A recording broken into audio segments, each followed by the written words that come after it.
So basically, it's not just a one-time event, di ba? Hindi naman sabi ko ano, it's not just, hindi naman agad-agad na magiging marunong talaga kayo. It's a gradual and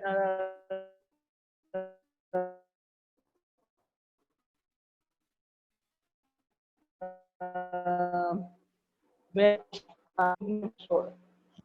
Make sure that your assessment hindi lang po sa hindi sa utak.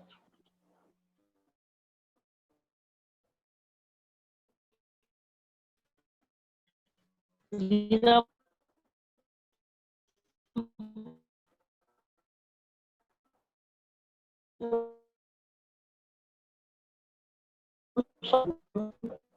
of and pen test. So let's see this. Assessment is a vital aspect of the student's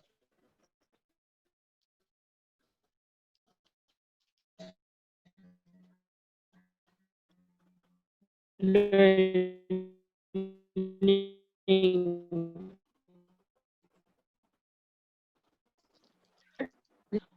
So in the intended learning outcomes, let us also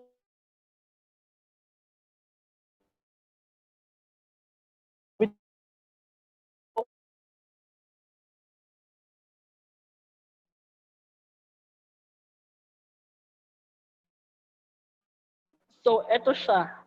Assessment enables students to reflect and continually build. Paki-screenshot itong part na ito. Please screenshot this part. And mag-explain lang kayo nito mga isang paragraph lang. Ano lang. Isang paragraph lang. 20 na na, pre. Pre? 20 na na sa simbahan. Hindi, ito po yung sa McKinsey. Layo ka ito. So, what is OBE?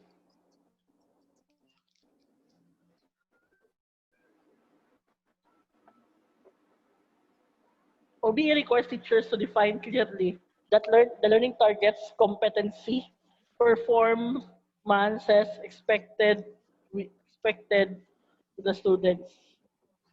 Number one is you should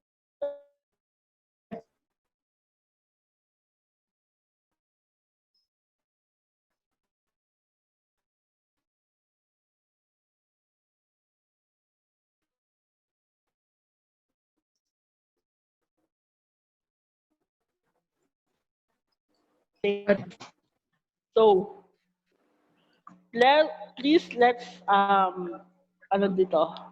Let's look at the picture. Pakitingnan yung picture. So, paki-screenshot ito.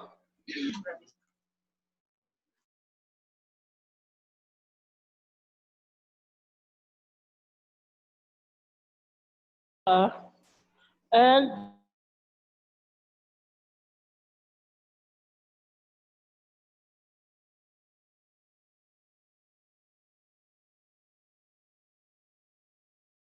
words lang. Na-explain na ito lahat ha. Yung dalawang circle and yung rectangle.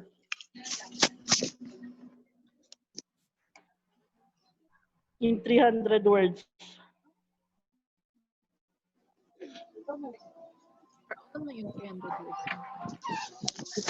Buat gamay lang music mo. Always remember, assessment is not a one-time event, a dynamic, ongoing. If we have adopted OBA, we should have what? A hands-on experimental assessment. Students are expected to what? And OBE shans the rigid educational platform. So hindi lang siya isang platform. Para bang brinake niya na ang OBE kasi yung platform na gagamitin mo, ang dami. Kasi diba, if we are inside the classroom, yung platform na gagamitin lang natin for assessment is usually it's the paper and pen test. Pero ngayon, ang dami-dami na ang dami-dami ng assessment na pwedeng gamitin. Naalala niyo yung lesson natin last time, yung sa Bloom taxonomy? Diba, nakalagay doon, ang dami talagang assessment. Ang daming activities na pwede gamitin to assess your students. So what is the purpose of assessment in an outcome-based curriculum? So, ito daw siya, parang go through na lang ito siya. Kasi alam naman to, di ba? So, number 1, identify the learner's needs, planning of learning activities, track of learner's progress, diagnosing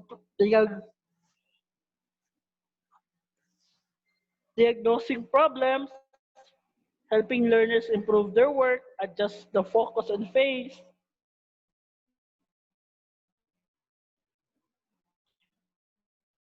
providing evidence on the effectiveness. Importante is what? To motivate teachers and the pupils. So, let us see paano siya dinedesign. Number 1, identify the relevant learning outcomes and the assessment standard. Ito talaga siya ang pinakadapat nating unahin. Ano ba yung learning outcomes? For example, sa lesson, mag-isip na kayo ng lesson ha.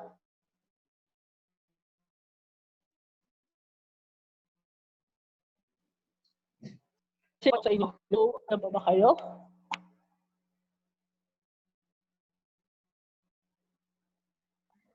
Be, thumbs kayo? Ma'am.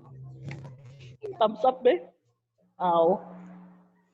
So, andyan pa, buhay pa kayo. Buhay na buhay. So, ito yung ipapagawa ko sa inyo.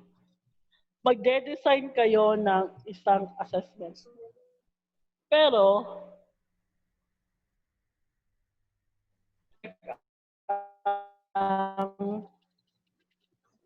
pipiliin nyo. So, let's start. Identify the learning outcomes. Ano yung learning outcomes na gusto nyo? You could check that on the curriculum guide ng DepEd. Maghanap kayo doon. Then, you look for the assessment standard. Maghanap kayo ha, sa curriculum guide ng DepEd ha. Next, number 2. Really identify the knowledge, skills, and values that needs to be assessed. So sa number 2, okay ito ha, sa number 1, talagyan nyo ng title, identify the relevant blah blah blah blah. Sa baba niyan, isulat niyo yung galing sa DepEd. Yan. Na nakapin nyo sa DepEd. Number 2, identify the knowledge. Number 2A, identify nyo knowledge, B, skills, and C, values na kailangan i-assess. So, ang mangyayari, sa number 2, ilalagay nyo dyan. This part would assess the knowledge of the students on anong knowledge yun? Skill, values. Balik tayo ha. Para klaro-klaro. Identify the relevant learning outcomes. Halimbawa, science.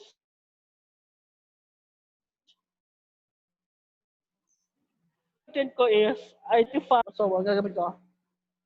Students would be able to differentiate living things and non-living things.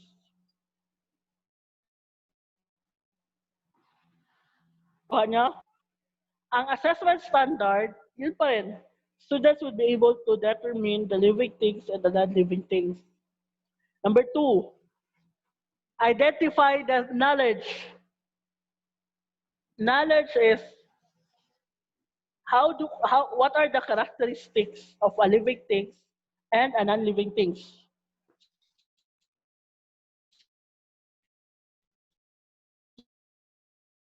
Skills,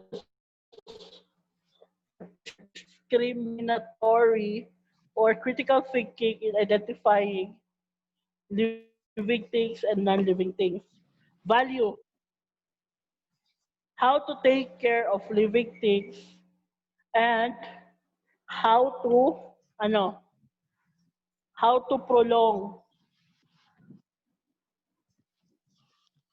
the usability of non-living things. Number 3, you choose appropriate assessments.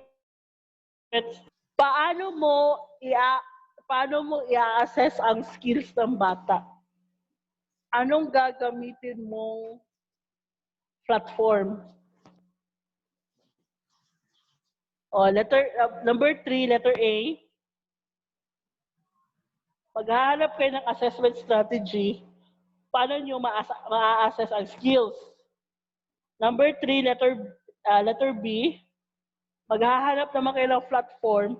Paano nyo ma-assess ang skills? Number 3, paano nyo naman ma-assess ang values?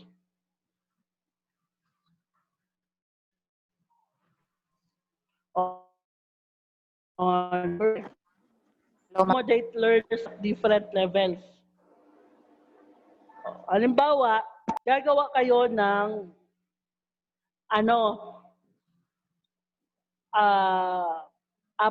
tatlong klaseng test. Meron kayong easy, average, and difficult. Kuha. Sa easy, gawa kayo 5 items. Sa average, 5 items. Sa difficult, 5 items din. Pero ang focus nyo doon, living things and non-living things. Pero sa inyo ha, maghanap kayo sa sarili yung topic ha. Next.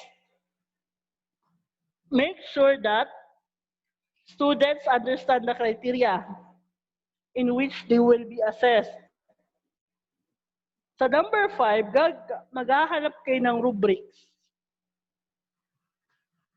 na pwede nyong ma-incorporate doon sa number 2 and number 3.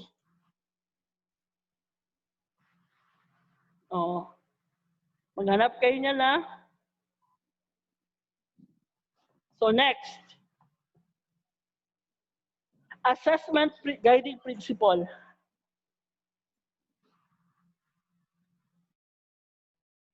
Always remember that efforts and criteria are aligned to learning outcomes and teaching activities. Assessment should be what? Reliable, consistent, fair, and valid.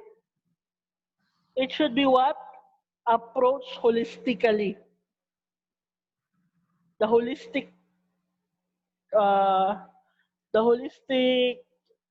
totality, not just the cognitive, but also the affective, and also the psychomotor should be what? Inclusive and equitable. Assessment should be explicit and transparent. Assessment and feedback is purposeful and support learning process. Assessment should be timely. Make sure you do this. Assessment is efficient and manageable.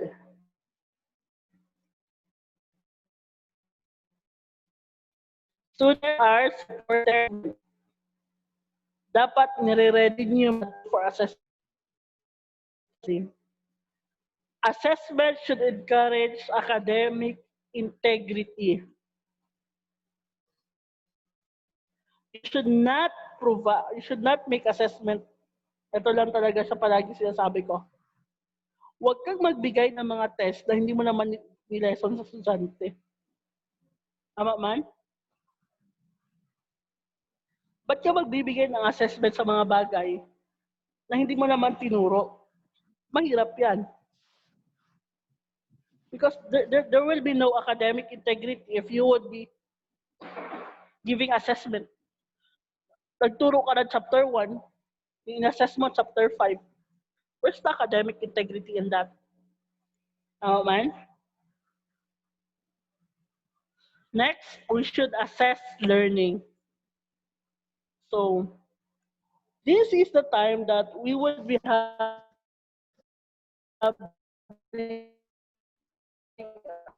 a shift. Sure. That we are retooling and reinventing our learning. Bakit? Kasi nga, parents, they are our partner in shaping our students' learning. It's crafting an assessment plan. Ito na siya ang pinakamadugo. So, paano ba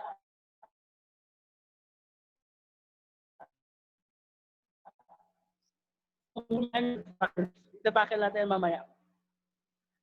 So, number 1, there should be learning modules or packets that would be incorporated.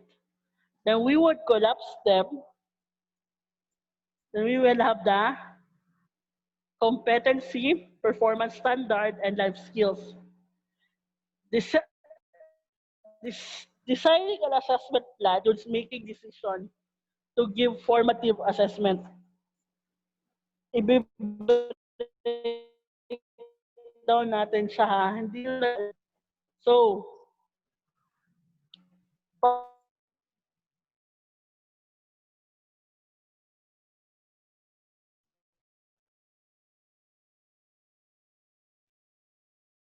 paano ba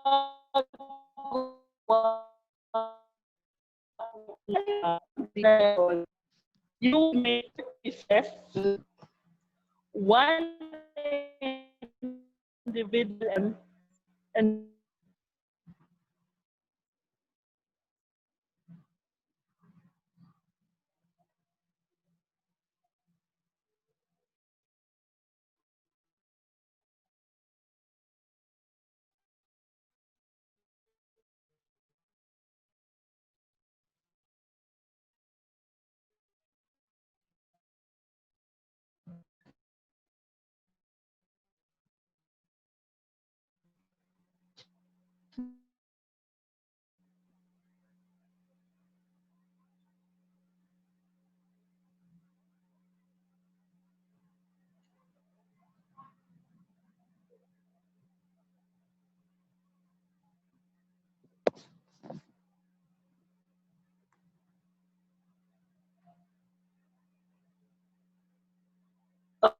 okay, we have this assessment kasi a course plan siya.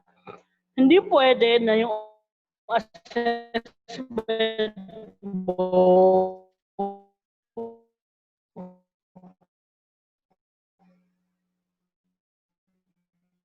there are some blog posts, participation, and one group project. So, what are the use of formative assessment? Number 1, you monitor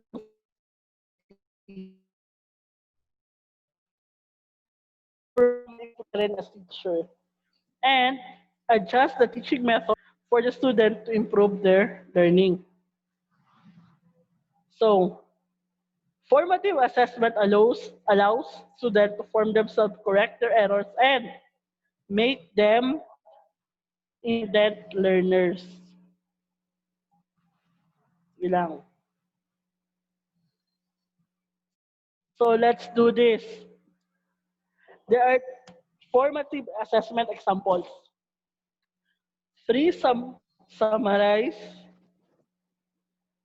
Three things that they misunderstand: Venn diagram, visualization, one pager. Ang dami kasing suggestion pa now.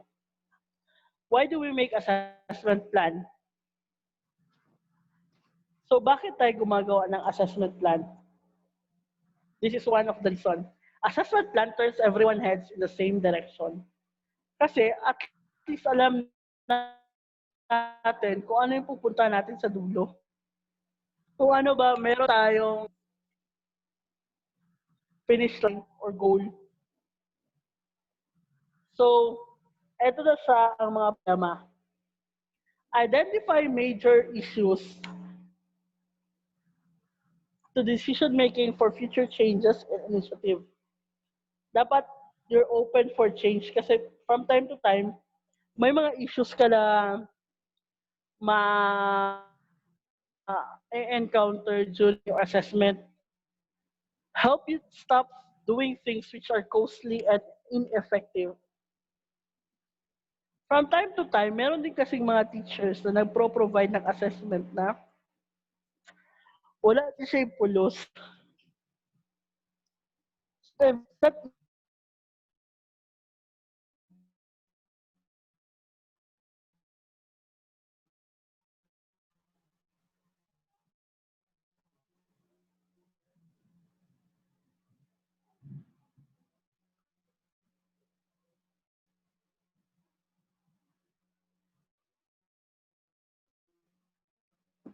nawala ko. So here, andito na tayo. In online class, actual hands-on experience become what?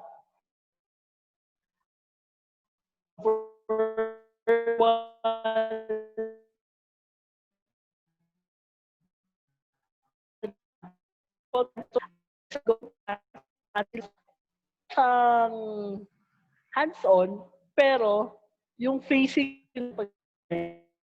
hindi talaga siya ganyan kadali.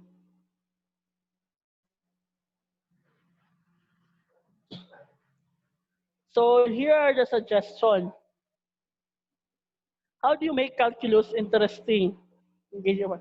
Is algebra going to identify about COVID confirms problem? Is the, di ba? Ngayon, ang galing na natin sa numbers.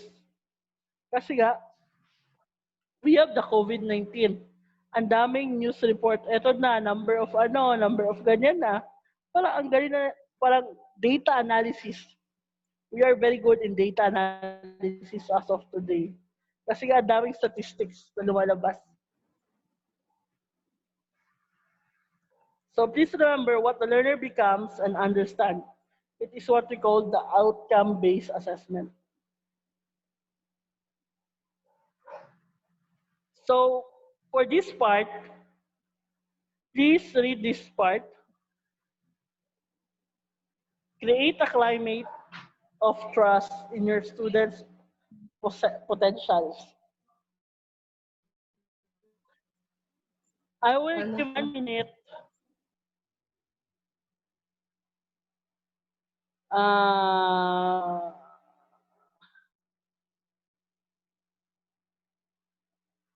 I will let Lerma explain this.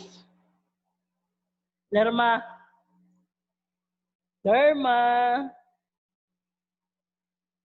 Ano si Lerma? Lerma.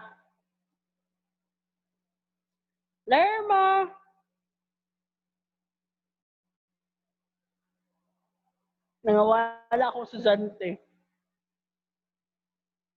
Lerma.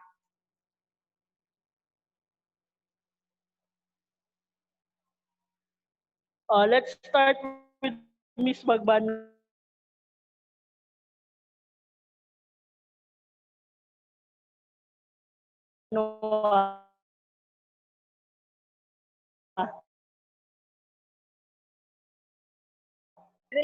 Change our so outcome-based education, ma'am, is necessary for us to become competent and innovative when it comes to make things in our daily life. And since outcome-based education is more on how we learn from our lessons or from our experiences. So outcome-based education, ma'am, change our life, change the way we do with our job.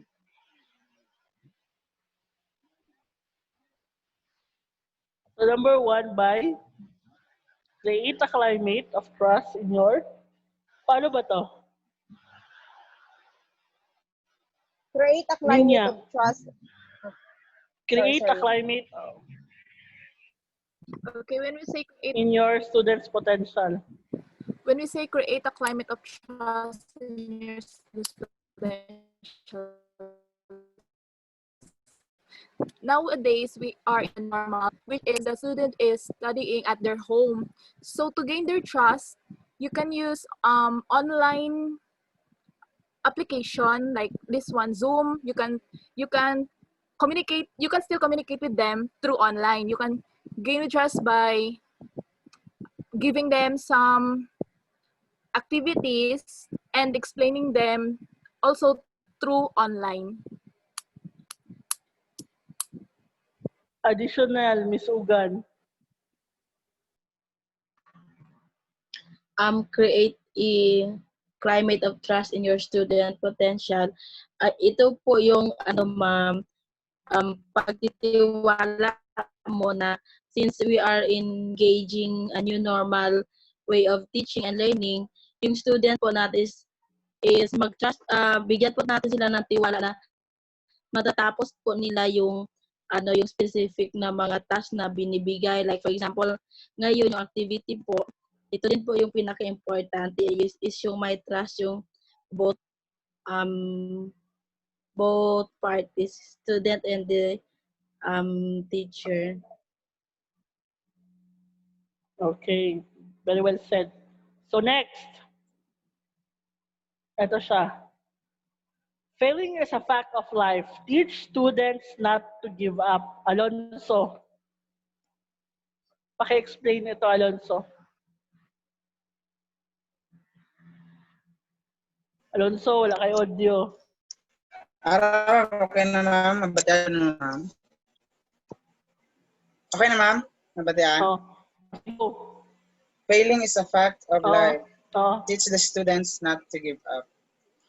But, this statement, or I don't like this quotation, it's very realistic. It's because progress does not start in victories or mga achievements. Progress starts from the failures that we commit, tapos ginagawa natin ng paraan para paano bumabangon. Kasi yung learnings hindi nandoon sa kumbaga kung ano yung na-accomplish. Yung learnings kasi doon sa kung paano natin na-surpass yung mga circumstances at yung mga problems or yung mga failures, ma'am.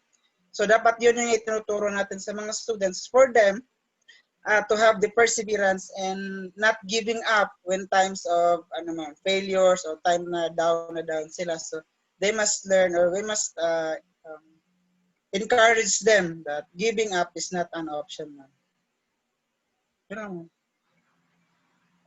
Okay, very well said.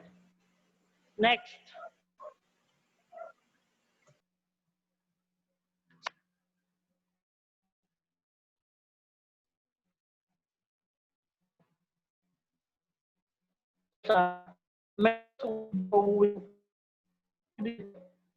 Dali. Miss Kleng. Nawala ng mga tao ba? Kleng?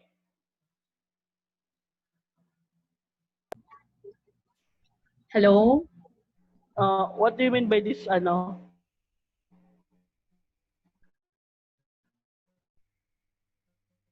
by this text? Okay, so mentors by showing by John Stores. So, ma'am, like you are a mentor to us. So, when we say mentors win by showing up, you have to be a good example. You are a teacher, a judge, critics, and everything that someone is like for example is failing. So if you're a mentor, you have to show up just to have a what do you call this one, um you can give her or him an advice. So in times of falling down or she or he is in trouble, you are the one to help them to lift them up. Yes, Okay, ma'am. very well said. Thank Next, you. let's see the next one.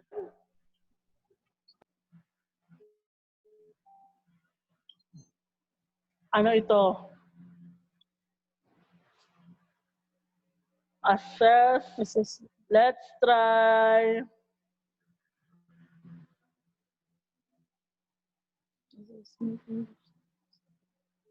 Asa ako mga estudyante? Nawala na ako mga estudyante. Mr. Baha. Mr. Baha. Baha. O, Lerma ulit tayo. Lerma. Miss Lerma. Yuhu. Wala si Lerma. Okay. Miss Piedad. Miss Piedad, what can you say about this word? Assessment targets must be understood and owned by the students. So, as we all know, assessment is for the student. It's for the benefit of the student. So, if they don't know what are the targets of the assessment, the then the learning or the ano ba to? Kumbaga ang ano ma'am, ang ilang ang dapat nga ang aton nga ang learning and teaching process is not successful if the assessment targets are not understood by the students. Okay. So, yun lang po. Okay, sabi ko may dugang ka pa. Okay, next. Before you go, diyan mo na to. Diyan sana. So, eto siya. Let's find someone to explain this. Nora.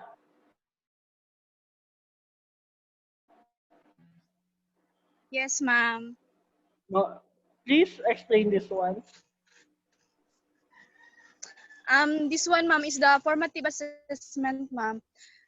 We know that formative assessment, ma'am, is ginagawa ito, ma'am, before the discussion. And then in this formative assessment, we know the learning gaps. Malalaman natin dito, ma'am, yung mga dapat natin na ituro sa mga students natin na mga lessons, ma'am.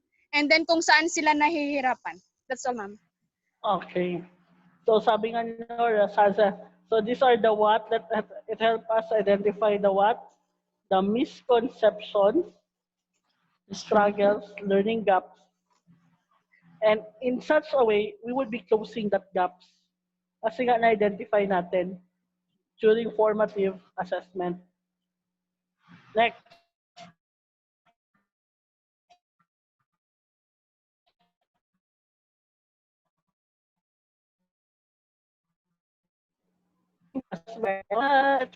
Paki-screenshot. Ito. Paki-screenshot po ito.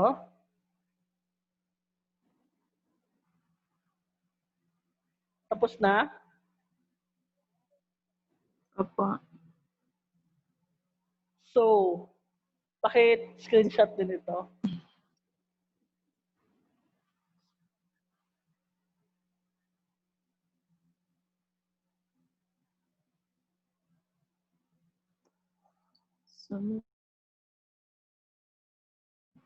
Rubrics.